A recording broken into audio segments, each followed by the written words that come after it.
Well, Matthew Grant, National Governor of the Australian Natives Association, welcome to the NAC on Australia podcast. Thank you. Thank you. Glad to be here. Dan the man with a plan. It's been in motion for a while, but yeah, glad to get on. Excellent, mate. I've been following your organisation for some time on Twitter and the other media that you produce. But for those who are unaware, you originally took your name from an organisation that existed in Australia in the 19th century called the Australian Natives Association. What was that organisation? What was its purpose? So the original Australian Natives Association was originally founded in 1871. So back then, the expression Australian native principally meant, a man of European stock born in the continent. That was at a time in Australian history where you essentially had to be born in the British Isles to occupy a high position in commerce, in law, and in the government. There weren't many native-born Australians who were known as currency lads versus the sterling, who were the British-born settlers of the continent. So it was a way of getting together those native-born Australian men and raising the profile, the conduct, and the capabilities of those men. It's also a fraternal organisation, a friendly society which provided insurance funds for the members. So this was before the welfare state, obviously. So there was widow funds and all sorts of things to take care of members in their moment of need. And it also had a lot of other community objectives. But overall, it was also a patriotic association. It was interested in federation, bringing together the people of the different colonies into a single federal commonwealth. And it had all of its high ideals of nationhood, which it was always pushing for. Mm.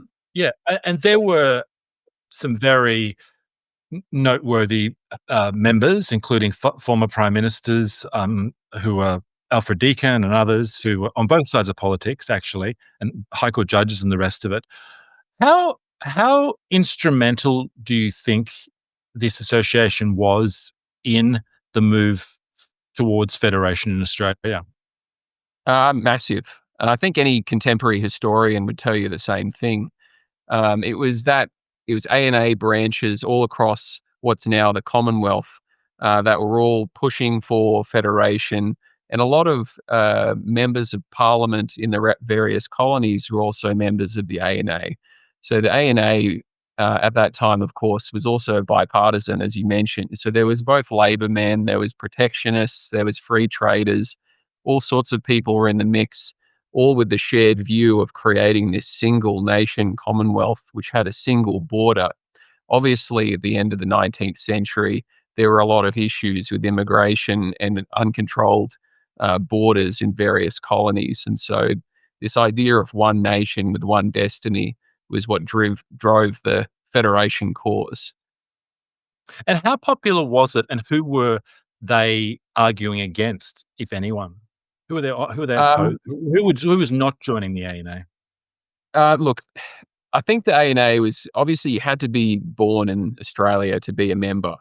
And even at that point in our history, the majority of people in Australia, or almost approaching 50%, depending which decade you look at in the 19th century, were all fresh, British migrants principally. There was obviously a bit of sprinkling of Europeans. To say they're fighting against is probably not the right frame of mind for what the A&A was up to doing. But yeah, you had to be essentially a native-born Australian, and it was at this time when the recognition of this unique Australian ethnic identity was taking place, and you had to be born here of that stock to be a member. But there wasn't a lot of adversaries because a lot of the ideals of the A&A didn't often fall along party lines. It was often transcending the political causes of the day and found a lot of common ground across the party lines. Hmm.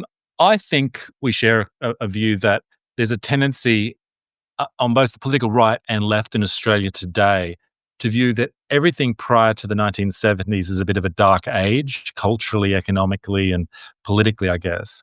They might respect things like, the war service and leadership and particular elements of it. But by and large, the current consensus is in a very different kind of mental zone to those who ruled Australia from basically 1900 until the 1970s. What do you think explains that such a dramatic change between the leaders of today and the leaders Mm. pre-70s? It's an interesting, it's pretty multifaceted question. I think the first and most important thing is really we've lost cultural and historical knowledge. So the common person in Australia doesn't actually have a good idea of what our country was, what its people believed, what struggles our ancestors fought through beyond just the world wars.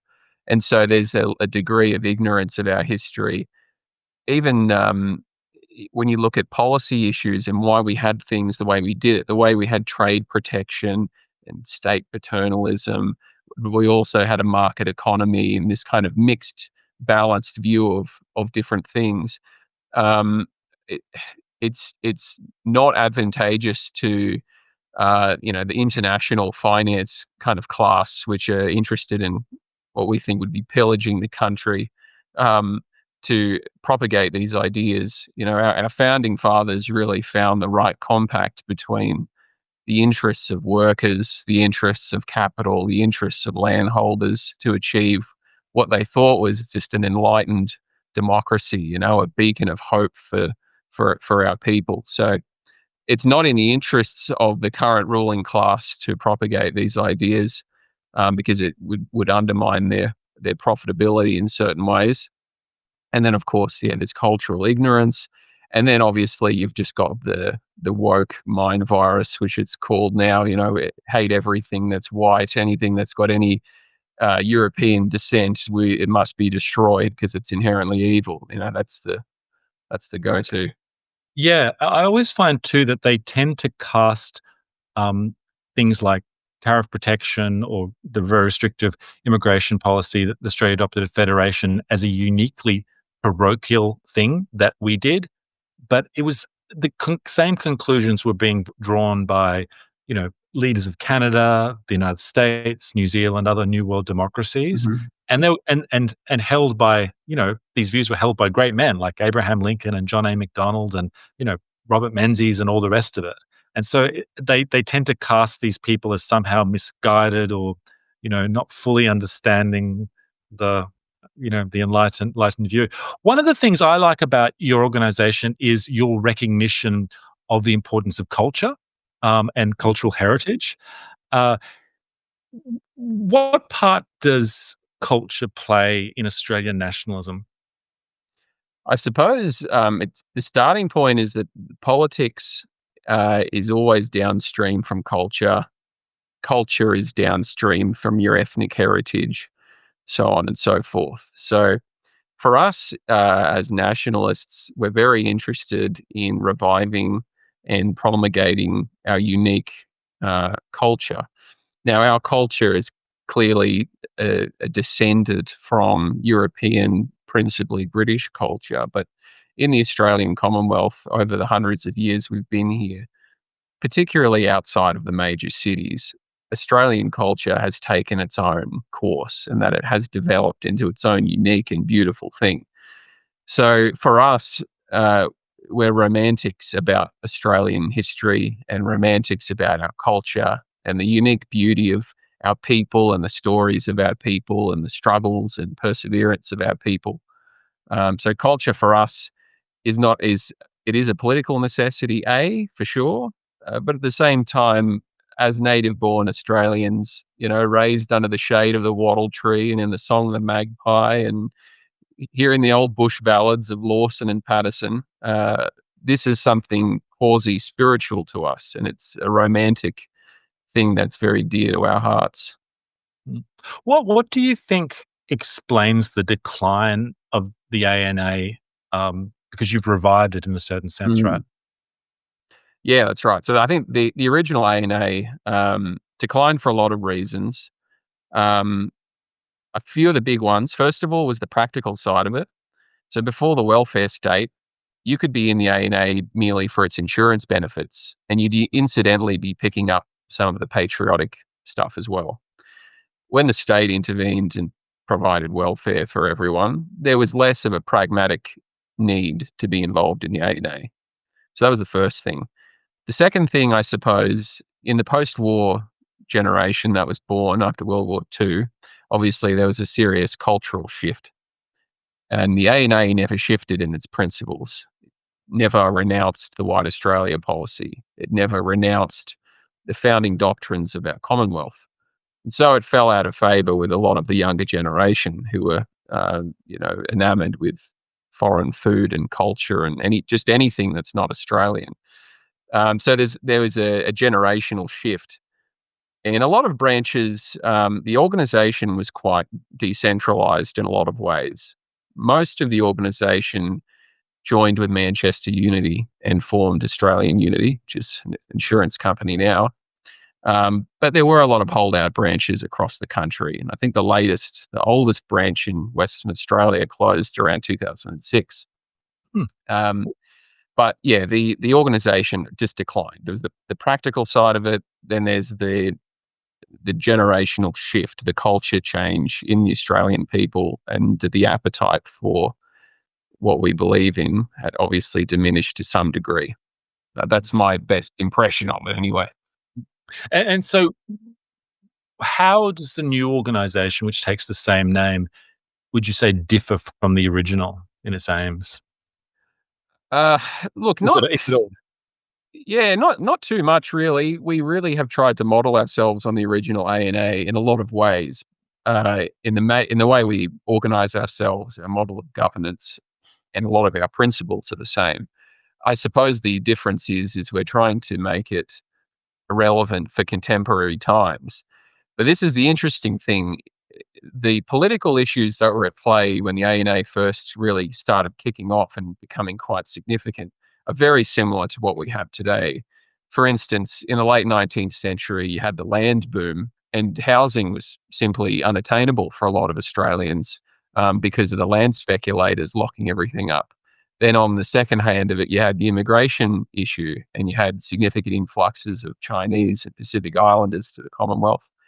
And then you have this issue of trying to rise up and grow the cultural standard of Australians and improve their moral and intellectual capacity.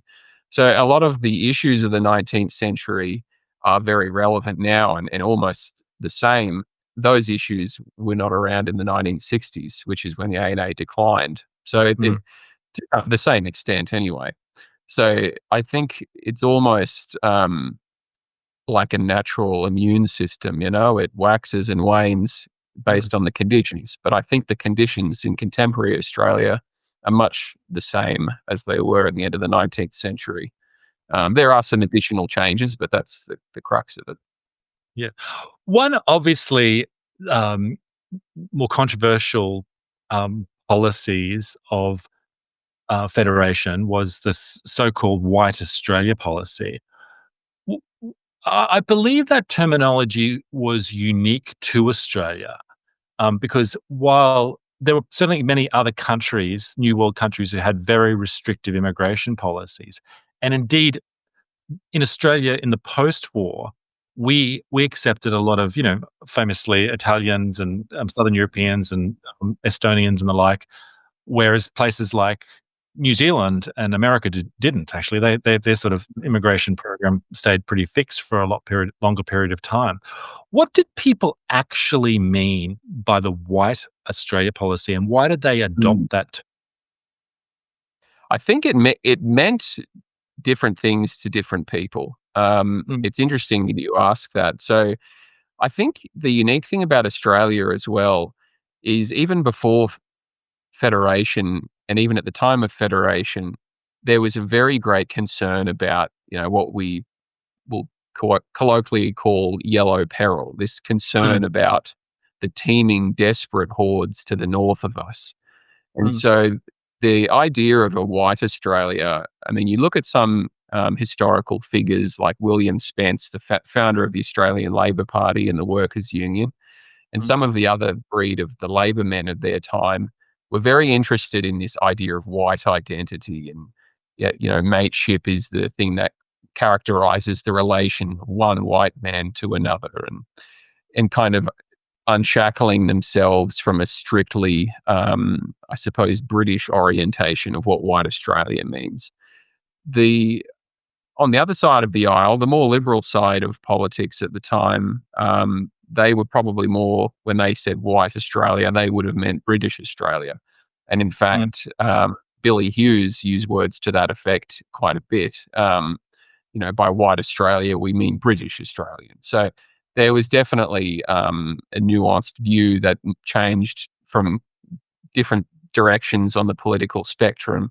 Um, and I think the main idea of broadening, whether this was the right or the wrong decision, mm, is up for debate. But the idea of broadening the identity to white identity was this idea that, mm, we are populate or perish. We are a small country on the other side of the world with a lot of potential adversaries around us, and we mm, needed to expand the true meaning of being Australian to this broader idea of white identity. mm. But why not use I just wonder why we alone adopted it. Did we, um Mm, is it because why not use Anglo or British Australia or something that isn't because I don't believe New Zealand used the same terminology. no. And America, I guess in Australia we had we had a variety. We had more of a mixture of Irish and English Mm, compared to the United States, where it was a lot smaller. And so maybe they were just obviously all waspy for a long period of time, and we weren't. We had to choose yeah. another word. Well, But it is I interesting. Yeah. I was just gonna say one interesting influence which must be referenced here is the French, journalist turned publisher of the Bulletin, J.F. Archibald. So he is not British, but he was a massive influence in the White Australia cause. Mm, So it wouldn't make much sense for a French fellow to call for a British Australia. Obviously, his work in the newspapers, was what gave Lawson and Patterson their start in their authoring careers, and so Archibald had a big influence on all of this, and he was French. Now there was also other influences that were more continental European that played notable roles in the cause of a white Australia, that weren't British. So I suppose that, and then of course the Irish. There's a significant proportion of Irish descent mm, people in this country that wouldn't find themselves at home calling it Anglo Australia or British Australia. mm. Maybe that explains it. It's as simple as that. You referenced earlier that we had in the late 19th century a situation where there were a large proportion of the population which were born overseas, or there were significant concerns about mass immigration. I believe in the late 19th century we had about at least a third of the population was born overseas. That is similar to today. Mm. Uh, but by World War One, I believe the number of people born overseas in Australia had declined to about 10%. Well, how did that happen at the time? Look, I think it's interesting. It's a lot of factors that when you look at migration numbers, and look, I'm not terribly familiar with those figures particularly. I would imagine what it would be would just be economic drivers. Mm, Australia's newly federated Commonwealth was not a booming machine. The industrial machine in Europe, however, was quite large. We had the gold rush in the late 19th century, and that brought in a lot of people. The gold rush hysteria had kind of slowed down or petered out by that point. And so I think, and a lot of the economic opportunity went into shearing sheep. So not many people would travel across the world to go shear a sheep out in a 30-degree shed in the middle of the hot Australian summer. So mm, I'd say it'd be an economic rationale mainly. Mm. I mean, it just doesn't seem that healthy to have such a large proportion of the population born overseas. There's, I think, this map going around online which shows Mm. people with over 30% of the population born overseas, and it has Australia, Saudi Arabia, the Gulf states, and a few kind of Pacific islands. Um, how realistically do you think we can move to a situation where we have 10% of the population which is born Mm. overseas? How could that realistically be achieved? I think obviously you got to stop this flow now. So you would turn off the immigration tap essentially. Um, in the long term, I think with many things, there's different ways you can do things. You can change the incentives. So around the time of federation, we had in the state of Victoria, in the now state of Victoria, 10% of the population was Chinese in 1900. Mm, They introduced the Pacific Islander Labourers Act, which paid a sum of money for these non-European people to move voluntarily back to their home countries, and here's some money to help you get started when you get home.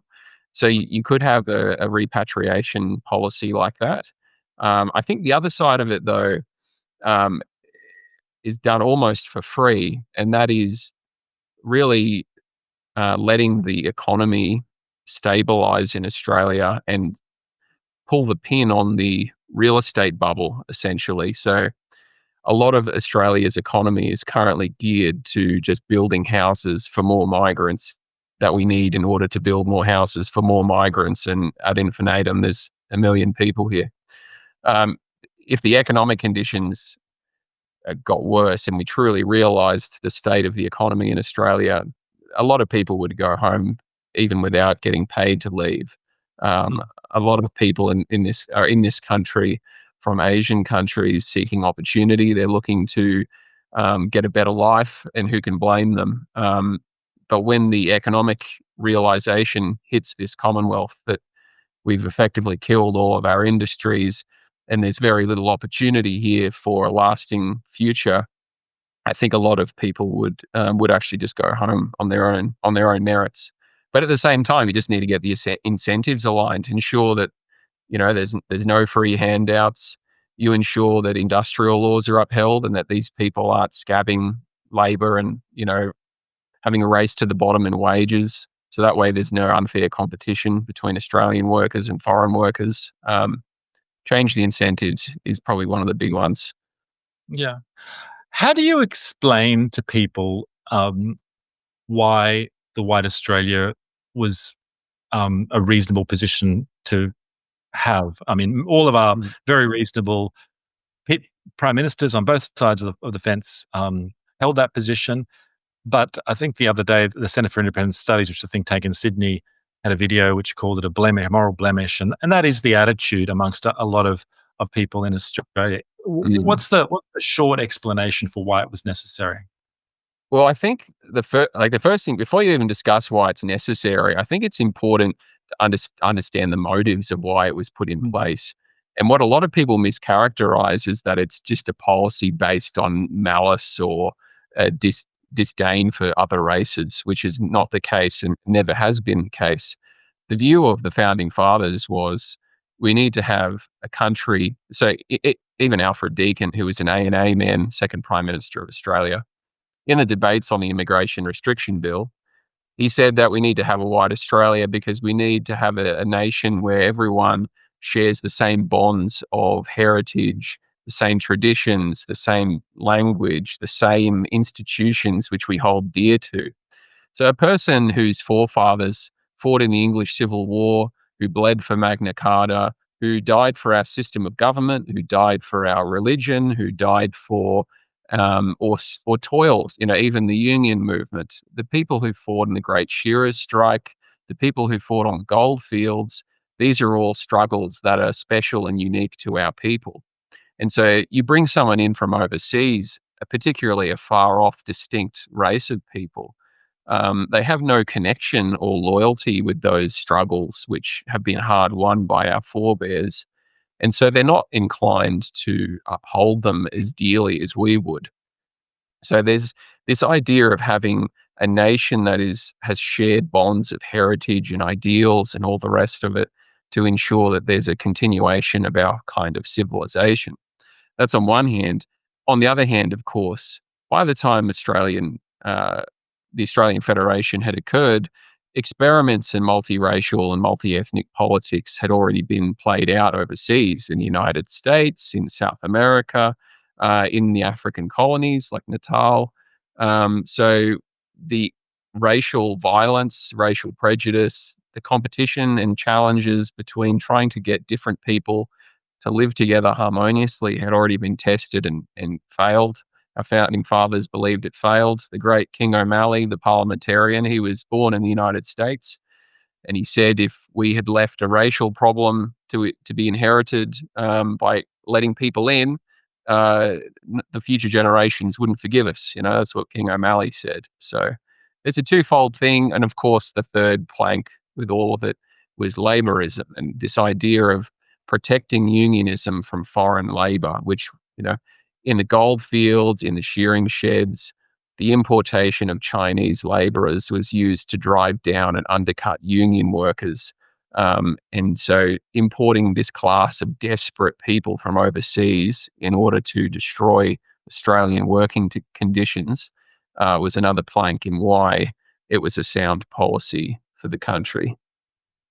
I always tell people that um, it would be like Italy forming a nation in 1871, I think it was, 1870, and then saying opening its borders to anyone coming in from North Africa. I mean, that would obviously not make sense. Mm, But in the same way, but New World countries always tend to be a little bit more focused on the civic nationalism side of things. They don't mm, tend to be a bit more as much blood and soil as the European nations are, probably for good, I think. But it is a weakness that they can take it too far in that direction.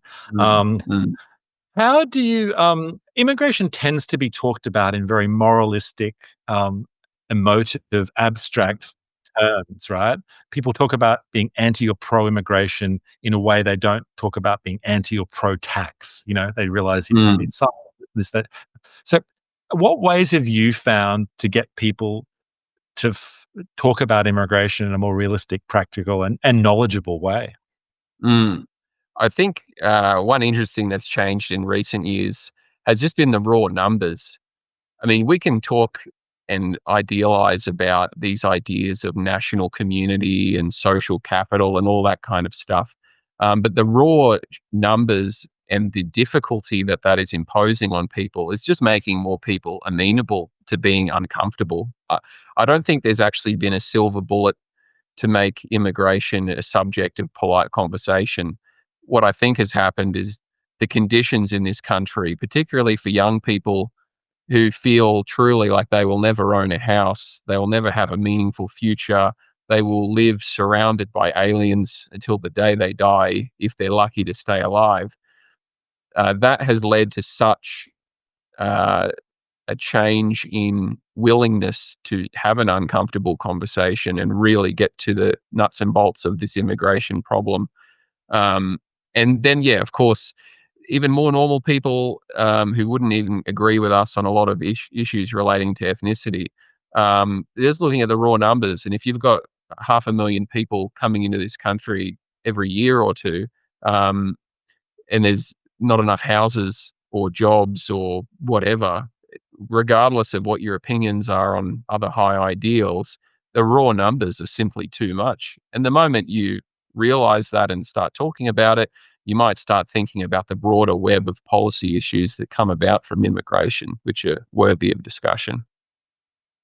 Do you think the simplest way to get people to focus on it is just the quantity and not get involved in trying to focus on, um, ethnic, for want of a better word, Mm. issues, or is this a subject which you can't avoid ultimately and should be broached from the go-go? Yeah, I think the problem is at the end of the day, there's let's be conservative and say there's 20 million Australians, like founding stock Australians. Mm, Even with an immigration policy of 200,000 a year that didn't discriminate on ethnicity, we could still be an ethnic minority in 50 years, and this continent is gone, for us anyway. So it's not just about numbers, and we really can't let ourselves be distracted to just have a discussion about numbers. We need to have a good faith discussion without any need for malice or vilification. Have a genuine discussion about who are the Australian people as an ethnic group. They actually are, in the same way Herodotus would describe the Greeks in his histories, right? There are people bound by blood, shared language, culture, and religion, right? So there is an Australian ethnic group, and we are looking down the barrel of becoming an ethnic minority in our own country in very short time. And Mm. so we need to have these discussions about ethnicity and thinking about what we can do to retain the heritage which has been given to us by our forebears, the people who fought in the First World Wars, the colonial settlers who went out into the frontier and fought against fire, rain, flood, starvation, and all sorts of adversity to give an inheritance to their children.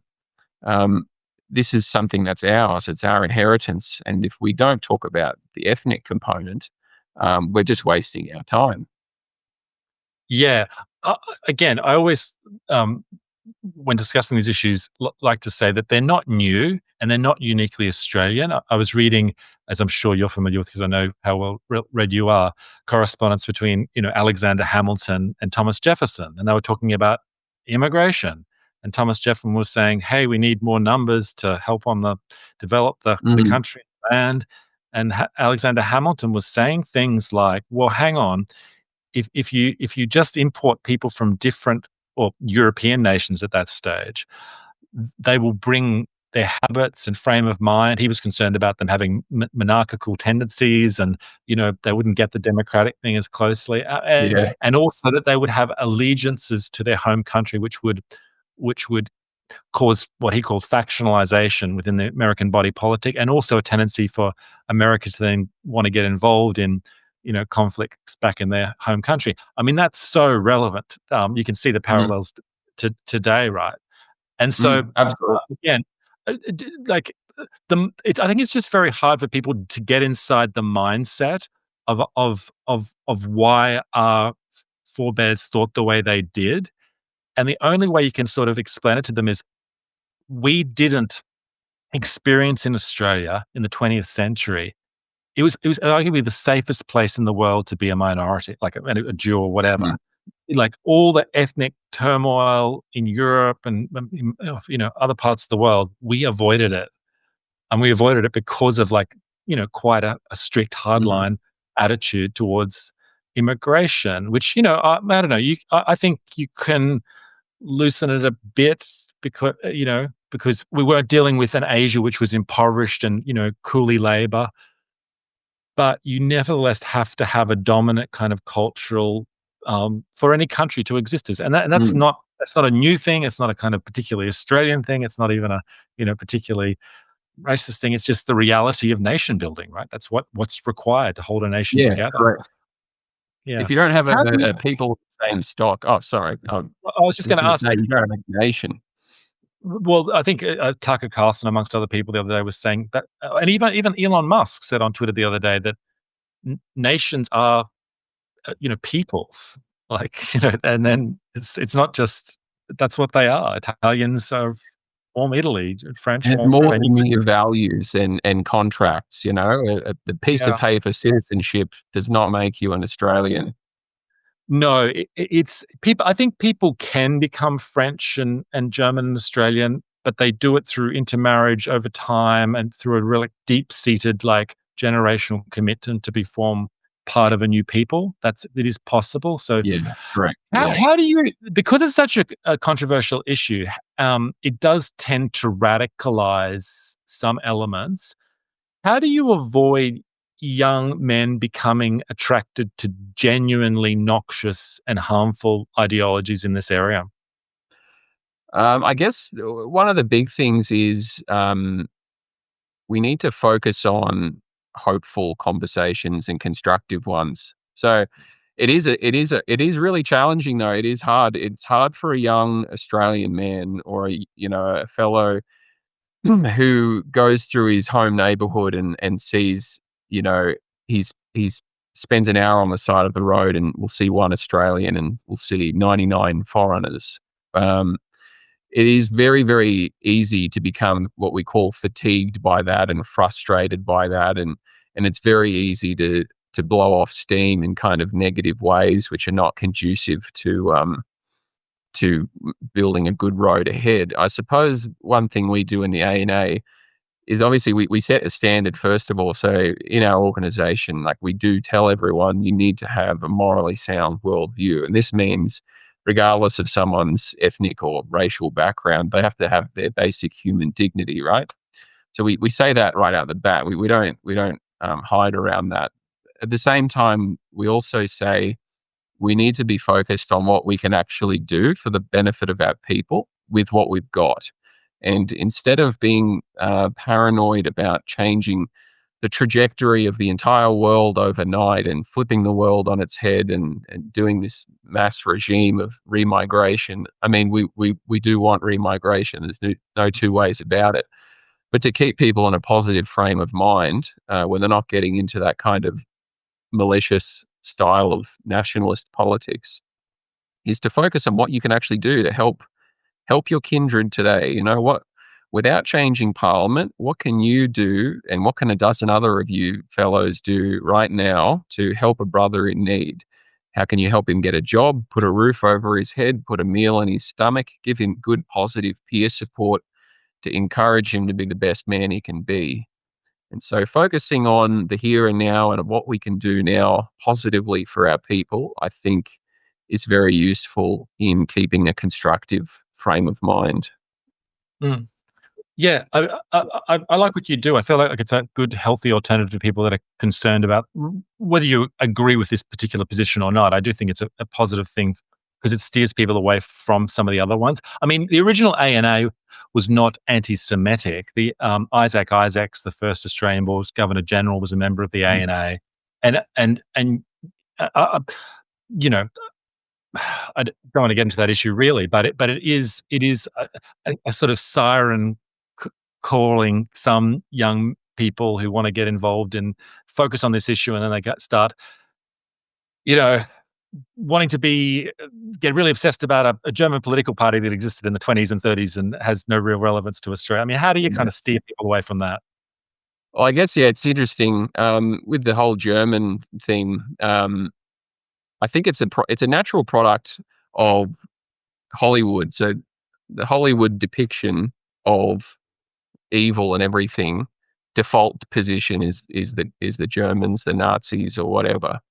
And so a lot of young men who are ignorant of their own nation's history and the glory of their own nation's history, if they are disenfranchised by the current state of affairs, which many are, the default contrary position is this kind of Nazi thing. And so it's only natural that that is the case because the education system and media has worked so hard to demonize it. It's become the de facto contrarian position. I suppose what we do, we're trying to elevate understanding of Australian history. And our founding fathers, long before Nazi Germany or anything else in Europe, had a great vision for our country, which was both ethnically sound in terms of the preservation of our people as a distinct nation, but also solved a lot of the social issues. You know, as we said, we had trade protection, we had laborism, we had a working wage, the harvester case, you know, one man can have a family in frugal comfort to support a wife and three kids. The founding vision of Australia was terrific. And you mentioned Isaac Isaacs, you know, he was of Jewish stock and he was a member of the ANA, and he was also a staunch advocate of the White Australia policy. Mm. So was General Monash. He was a great general in our military. He saved a lot of Australian lives on the front, where a lot of British officers were happy to have them run into the German machine gun. So Mm. there's a very nuanced thing on the Jewish question in Australian Mm. history, and it definitely shifted after the influx of Eastern European Jews after World War II. But I'll save that conversation for another day. But Yeah. suffice to say, we're not obsessed with the Jewish question. We're not obsessed with Nazi Germany. We're interested in our own national heritage and our own founding principles, which we think built a great nation. Mm. I'm struck that in the UK, how much the Overton window has shifted in relation to immigration. Just overnight, I saw Robert Jenrick, who's a senior Tory politician, talk about not his words were like, "We're not about immigration in the tens of thousands. We're not even in favor of net zero immigration. We're in favor of net negative immigration in the Mm. UK." I mean, it's almost impossible to believe that he would have said that. Anyone in politics over there would have said that 5 years ago. But we haven't seen that type of language in Australia yet, right? Do you think that will come?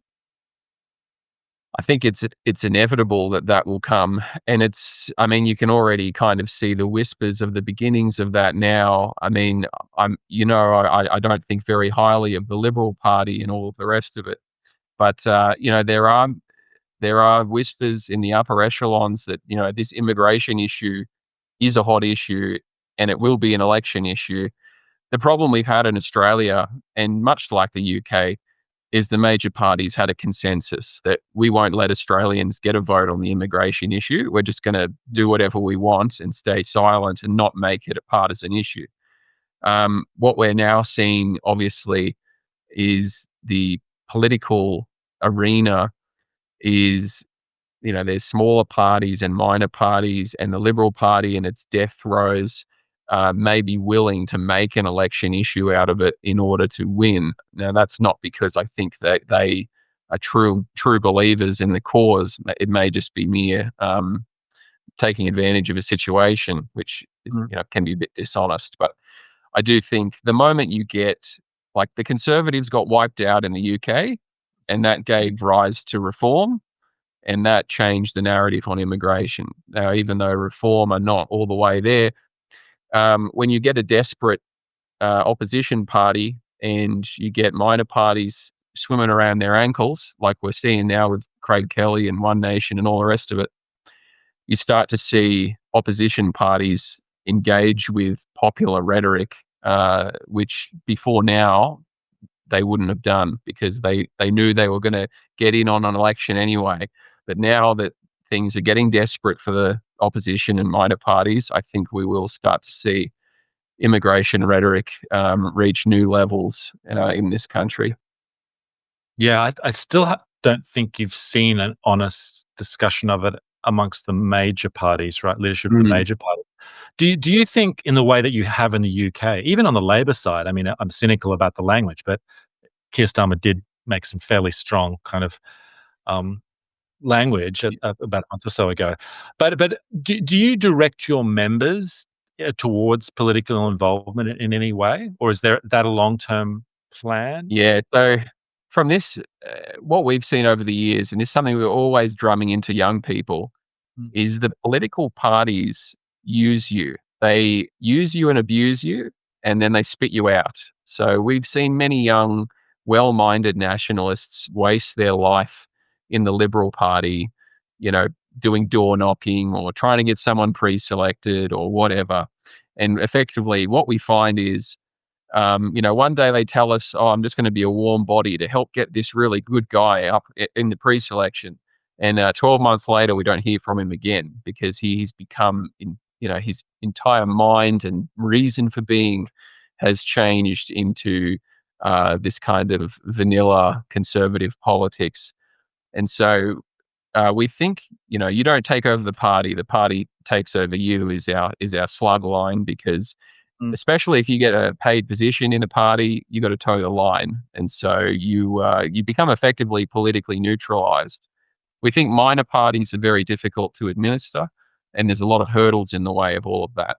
We think mm, electoral politics needs to be a thing that's done later on after we've built sufficient infrastructure to support it. So we're interested in making sure that we have enough financial and legal resources to effectively protect our membership.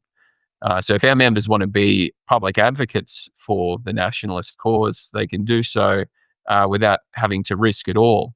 and that we can attract people with more to lose to our nationalist organisation, and then at the same time consider electoral gains later down the road. But for now, I think the resources versus the risk don't really weigh up for us Mm. in the electoral game.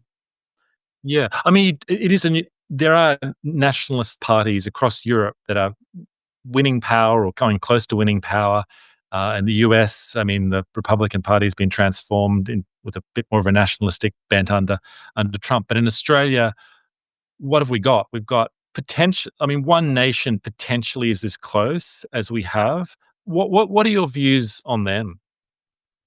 Um, Not in favour for a few reasons. Firstly, the model of governance of One Nation, it's not run by branches, not run by rank and file members. It's run like a dictatorship. And if you fly just beyond the realm of acceptable discourse, they will punish you and kick you out and all the rest of it. I think the other side of it as well is the rhetoric of One Nation. It seems to be not very deep and not very founded in high ideals. They just seem to riff on public outrage on hot button issues and just kind of ride into positions of parliament. Look, there's other minor parties. There's Rennick and his party, and he's been taking some issues with the immigration reductionists on X the last few days, which has not done him any favors. Is the Australia First Party as well, which they run some smaller elections over the last few years, and I think they have the right ideals. They just need to manage themselves properly. But yeah, there's I guess the foundational infrastructure necessary to contest elections is quite large in this country, and I think that's where our focus is for the medium term and in the A&A is before we're going nose deep into elections, let's make sure that our members can actually survive and we can do advocacy without having to live in fear of what the media opinion is. What are the risks that you see, legal risks for being sued for different reasons? Is that what you're trying to protect? It's probably not the legal risks of being sued. Mm. It's more so having the legal resources to protect your members from unfair treatment, like defamation. That's definitely a big part of it. If you get a media hit piece that is very unfair to your character and what you believe, you need to have the appropriate remedies in place to deal with it. You see people all the time getting sacked unlawfully from their jobs for their political opinions, and employers get away with it more often than not. So there are a lot of risks because immigration, as we said, is not a polite conversation subject matter. And even if you have a reasonable opinion on, say, the White Australia policy, and it's not rooted in malice or anything like that, you still run a lot of risks personally. So we need to have the financial, legal resources to back that person up. If someone wants to put their head above the parapet for the cause, we need to make sure they've got a bed to sleep on, their family doesn't starve, and we can vindicate their reputation before the courts if necessary. So there's a lot of foundational infrastructure we need to have before we start getting head deep into electoral challenges, I think. One of the useful books I point people to in recent times is that Yoram Hazony's the Virtue of Nationalism, because I think it does a good does a good job of explaining why nationalism is a positive thing. Um, how do you in Australia get people to understand not that the nationalist position is a defensible one or a reasonable position to take, but it's an attractive and positive thing to be involved with? There's a number of different ways to talk about it. I mean, the first, a common starting point, obviously, is just to draw parallels with other countries that are not Western countries. Look at Mm. Japan. Japan, they may have a shrinking population, but they have their cultural and ethnic homogeneity, and they share very high standards of living and culture and all the rest of it. You can look at any country in the world. I mean, you just ask someone, if you went to an Indian who loves his country and you said to him, how would you feel if Indians became an ethnic minority in India? They would be outraged. In fact, they're almost constantly at war with Pakistan along ethnic conflict lines. Every country in the world is nationalist, except for Western countries, including Australia. I don't think there is any real pan-ethnic countries. I mean, even Singapore has explicit ethnic racial immigration policies to maintain their current composition of different ethnic groups. Mm. Um, it's just beggars belief. Africa for Africans, Asia for Asians, and Australia for everyone. This crazy talk. You start with that, and then of course there's a lot of work in the academic realm around ethnic diversity and social capital. So there's academic support to the proposition that people who share the same cultural and ethnic heritage have the highest sense of mutual trust, the same highest sense of identity. You get the highest amount of charity. You get the highest amount of Robert Putnam, best. right? With all that sort of stuff. Yeah, social That's right. capital. Yeah. Yeah, like Robert Putnam. Yeah, like he's bowling alone. That was crackerjack. But ever since then, there's been a lot of academic work supporting all of this. Mm, So, but it sells itself, really. I mean, all you have to do is meet someone who grew up in a neighborhood which is now 90% foreign and ask him, what do you think about immigration? mm, And if he doesn't have a Nine News camera in his face, he'll give you an honest answer. mm.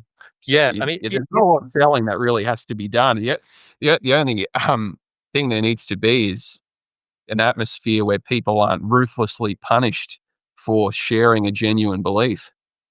yeah, I mean, there's been, uh, well, call it indoctrination, education, I guess, that's convinced people that Australia is uniquely bad in this respect of tolerating other people, but we're the only probably, you know, country in Asia that has a multiculturalism as its creed. I mean, Japan doesn't, Korea doesn't, China that doesn't. Some of Yeah. them make sort of noises about being multi-ethnic, but they're certainly not multicultural in the same way that we understand it. It's been a huge experiment since probably since the 70s, the way that Western nations, but most of all, have been transformed through mass immigration. Um, how do you think this plays out in the next, I don't know, 10 to 20 Mm. years? It could go a lot of different ways. We often talk about what we call Brazilification, which is where the ethnic composition becomes so heterogeneous that you don't have any effective rule of law, you don't have an effective state. And so what you end up getting is a second-rate country full of corruption, bribery, and ethnic conflict, where people don't have there is no single unified identity which everyone is bound by and shares.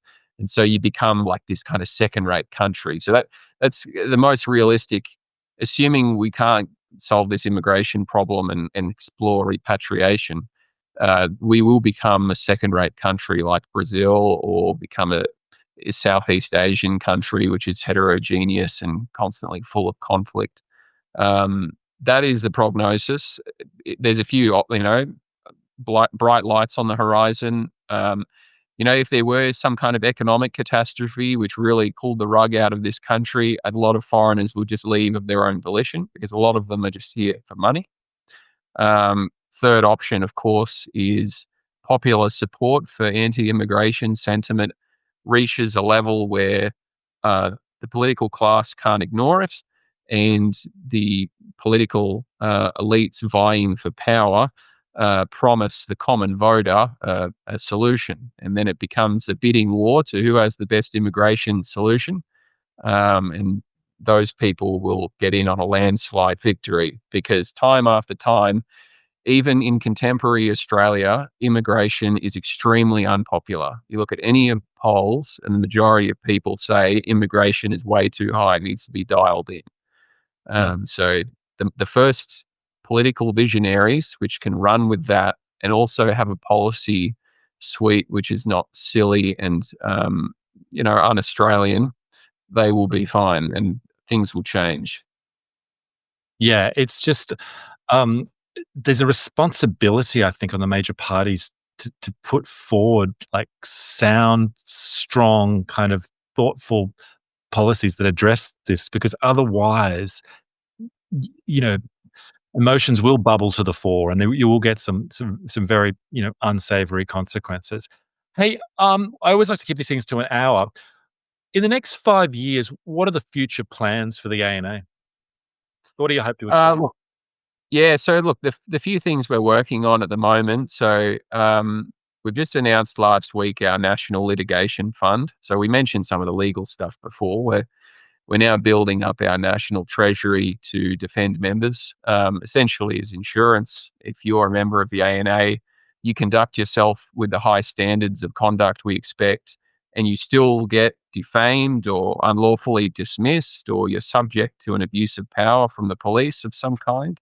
The litigation fund and the members of the ANA who are from the legal profession will be there to support you. That's one side of things, and that's a very big thing for us. The other projects we're working on, beyond just expanding our membership and opening new branches, so we're looking at new branches in Hobart and Adelaide and Perth quite soon. The other stuff we're looking at is our property syndicate. So we're looking at building up a company to purchase property, which could be used to support members in their time of need if they need a rental property, but also just to build up the capacities of the association. There's always people that are undertaking schemes to get into positions where they can provide employment for members and help support members in their time of need. All of the branches run treasury accounts for different good ends for our members. So we have money for people who have their first child to help them buy their cot and pram and all the rest of it. And we got money in all the branches to help people retrain for work if they're down on their luck and need a couple of grand to do a course or to get a ticket of some kind. We can do that.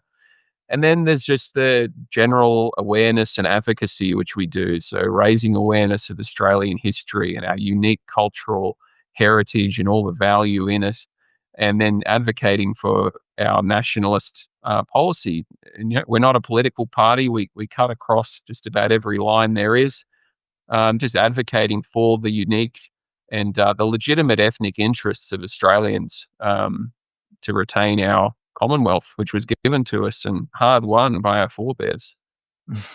Yeah. If people want to find out more about the ANA and potentially join, or find out, well, I would encourage them to review a lot of the kind of media that you put out, because some of it contains some awesome, like, old footage of Australia, regardless of what their viewers are on the organisation. I just think it's very interesting history. How do they find the website and find out more about you? Yeah, so the website link is just ausnatives.org, AUSNATIVS.org. You can just Google Australia Natives Association. It'll likely be at the top of the queue. It's pretty hard to miss. We have our podcast, The Natives Rouseabout, on there. We write articles. We have our own wiki, which is full of historical stuff, pamphlets, and other bits of literature. We have a few different bits and pieces, so yeah, please have a look. And if you're interested in getting involved, don't hesitate to reach out. Awesome, Matthew. I really enjoyed the discussion. I think it's a very interesting organisation with a storied history, and you guys know a lot about Australian history, regardless of whether people agree with particular positions you have or not. I think it's a very useful little piece of work that you're doing. Thanks again, and look forward to keeping in touch. Thank you. Thank you. See ya. Bye.